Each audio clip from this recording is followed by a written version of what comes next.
दुनिया के लिए दुर्लभ पृथ्वी तत्व यानी कि रेयर अर्थ एलिमेंट्स किसी भी देश की आर्थिक और रक्षा रणनीतियों के लिए अत्यंत महत्वपूर्ण है। इन तत्वों का उपयोग अत्यधिक समय के लिए तकनीकों जैसे बैटरी, इलेक्ट्रिक व्हीकल्स, मोबाइल और रक्षा उपकरणों में किया जाता है। हाल ही में चीन के यूनान प्रांत में 1.15 मिलियन टन दुर्लभ पृथ्वी तत्व का विशाल भंडार मिला, जिसमें से 4700 टन अत्यंत महत्वपूर्ण और रणनीतिक तत्व है। इस नई खोज ने वैश्विक आपूर्ति श्रृंखला और भारत समेत अन्य देशों के लिए चिंता पैदा कर दी है। चीन पहले ही इन मिनरल्स की सप्लाई चेन पर अपना प्रभुत्व बनाए हुए है और अब इस नई खोज से ये दबदबा और बढ़ने वाला है। बता दें, दुर्लभ पृथ्वी तत्व वे खनिज हैं जिनका उपयोग मॉडर्न इक्विपमेंट जैसे इलेक्ट्रॉनिक डिवाइस, सोलर पैनल और रक्षा उपकरणों में किया जाता है। इसमें लिथियम, कोबाल्ट, गैलियम और जर्मेनियम जैसे तत्व शामिल हैं। दुनिया की 70% दुर्लभ पृथ्वी तत्वों की आपूर्ति चीन से होती है। चीन इन खनिजों का उत्पादन ही नहीं करता बल्कि उनकी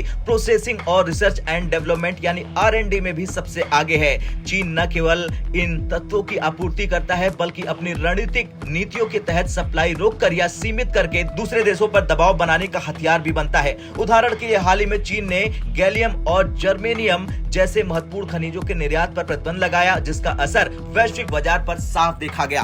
भारत जो कि दुर्लभ पृथ्वी तत्वों के 7वें सबसे बड़े भंडार वाला देश है, अभी भी इनका सही तरीके से उपयोग करने में पीछे है। भारत के पास तकनीक, रिसर्च और माइनिंग सेक्टर में बड़े निवेश की कमी है, जबकि चीन ने इन क्षेत्रों में व्यापक निवेश करके अपनी पकड़ मजबूत कर ली है। चीन हर साल माइनिंग और एक्सप्लोरेशन पर भारी निवेश करता है। साल 2022 में चीन ने एक्सप्लोरेशन पर $110 बिलियन खर्च किए, जिससे उसकी क्षमता कई गुना बढ़ी। चीन केवल खनिज निकालने में नहीं बल्कि उसकी प्रोसेसिंग और रिसर्च में भी सबसे आगे है। चीन में अधिकांश माइनिंग और मेटल इंडस्ट्री पर सरकारी नियंत्रण है। ये केंद्रीकरण चीन को बड़े स्तर पर योजनाएं लागू करने में मदद करता है। चीन ने न केवल अपने देश में बल्कि अफ्रीका, दक्षिण अमेरिका और एशिया के खनिज समृद्ध क्षेत्रों में भी भारी निवेश किया है। भारत जैसे देश के लिए ये स्थिति चिंताजनक है। भारत को अपनी माइनिंग और प्रोसेसिंग तकनीकों में सुधार करना होगा।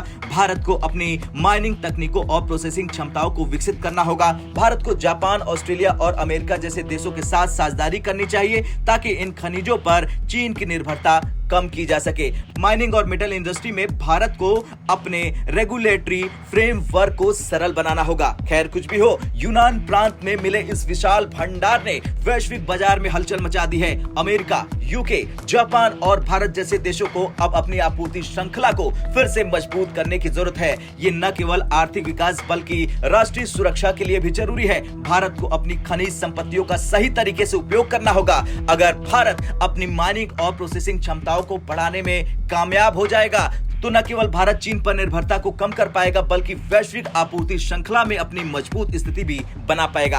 अब आपका क्या कुछ कहना है? जिस तरह से चीन में यह विशाल भंडार मिला है, उसे लेकर कमेंट कर जरूर बताएं। ब्यूरो रिपोर्ट, भारत तक।